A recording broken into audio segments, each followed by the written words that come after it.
Now, from across the tri-states, this is KHQA Sports. Well, regardless of the outcome of today's other semifinal, Grigsville Perry will be the prohibitive favorite at Winchester on Saturday to win a regional baseball title. But maybe a little hometown magic can level the playing field. Jared Hoots, Winchester native, back home, bringing Brown County in against Triopia. The Trojans, though, up 1-0 after the top of the first. Bottom of the first, Brady Robinson, have a day. Here he finds the power alley, gets a little assist from the fence, drives home Brady Long, and just like that with a double, it's a tie ball game at 1 apiece. Tristan Hobson would pick it up from there. Triopia struggling. Hobson was not, shutting down the bats for the next couple of innings with great high heat right here to get the strikeout. The defense behind him awfully tidy as well. Check out Brady Long channeling his inner Derek Jeter with the jump throw for the nice out there. Speaking of Mr. Long, nice hard smash to first base. Gives his team a 2-1 lead on the infield single. And then, how about some more Brady Robinson? Have a day, young man. This nearly left the yard. Long blast right here.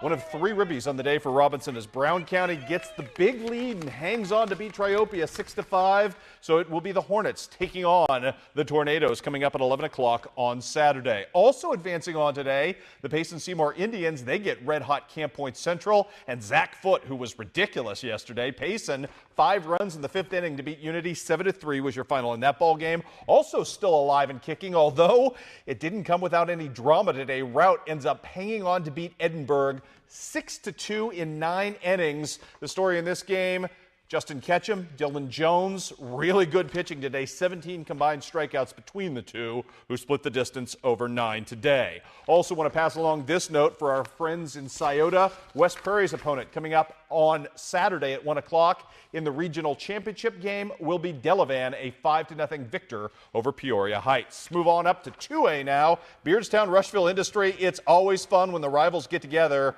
In the second inning right here, great stab on the hill by Ricky Dorr. Great stab here, though. Carson Isley moves into scoring position, and that would loom large as Logan Ambrosius drives him home right here to put Rushville Industry up 1-0 in this game. But in the top of the third, here come the Tigers. It's Oliver Haynes with a heinous crime. RBI single right there to get it done. And then Dante McWilliams, phenomenal athlete, pretty darn good hitter as well, driving home a pair to extend Beardstown at that point to a 3-1 lead. That's all Rick Dorr would need. He pitched magnificently after that little hiccup in the second inning, and Beardstown is your victor. The Tigers end up winning 4-1, so Beardstown will take on Illini West coming up at 10 o'clock on Saturday for a regional championship. A couple of scores of interest to our friends in Northeast Missouri, though they might not immediately appear as such. Ellsbury wins Class 2 District 5 with a blowout over Crossroads. Ellsbury will travel to Canton on Monday for the sectional, that game time to be determined. Meanwhile, we do know the game time and the opponent for the Palmyra Panthers.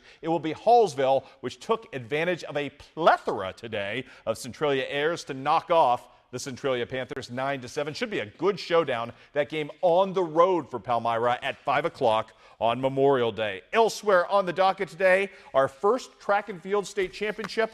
We've got it, courtesy of Fort Madison and courtesy of Jeremy Maldonado, who ran away from the field today for a win in the 400-meter in Class 3A. Our congratulations to Jeremy. Also, we will have plenty of good representation in Charleston on the girls' side coming up on Saturday. Those who will be competing for state championships include Rachel Clowers, who advances out of Pleasant Hill in both the shot and the disc. Illini West went nuts today. All 3 of their speed relay teams into the finals today with great qualifying times. Also today, showing out for Illini West, Paige Bray in the 100, Carly Garnett in the mile. It was just an awesome day for the Chargers. Also, one more for you as we move it on up. It was Mariah Brody moving on up in the 800-meter as well. And congratulations to Central's Caitlin Ray. She had one of the fastest qualifying times in the 400, actually the 3rd fastest. She'll be running for a state championship as well coming up on Saturday. Best of luck to all of those girls. We'll update you on the boys who will be trying to get to state coming up tomorrow in the big sports final. We get some soccer as well. Fort Madison,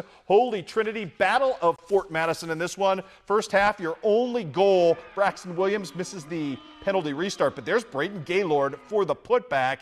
Defense pretty good for Fort Madison. Adam Barnes with a nice snare here. It's actually turned out to be a barn burner of a game in the second half, but it would be Fort Madison hanging on to beat Holy Trinity. Final count in this one, 3-2 in favor of the Hounds. Also on the soccer docket, We've got good stuff as well on the girls' side tonight. The Keokuk girls, 5 unanswered goals to beat Burlington 5-1. Casey Mitchell and Taylor Lemon, no surprise there, each with multiple goals in this game. No hat trick for Taylor. She just had 2 today. Also 2 goals for Abby Boating as Fort Madison, I should say, loses to Holy Trinity. Abby Boating with 2 goals for Holy Trinity as Holy Trinity gets the victory there. 4-1 was your final. And finally, in baseball today, we talked about it at 6. Big win to start off the Summit League tournament for Western Illinois in walk-off fashion. J.J. Reimer with the walk-off single to score the pride of Carthage, Illinois. Zach Burling, who opened the 10th inning in this monster affair with a single to get it going.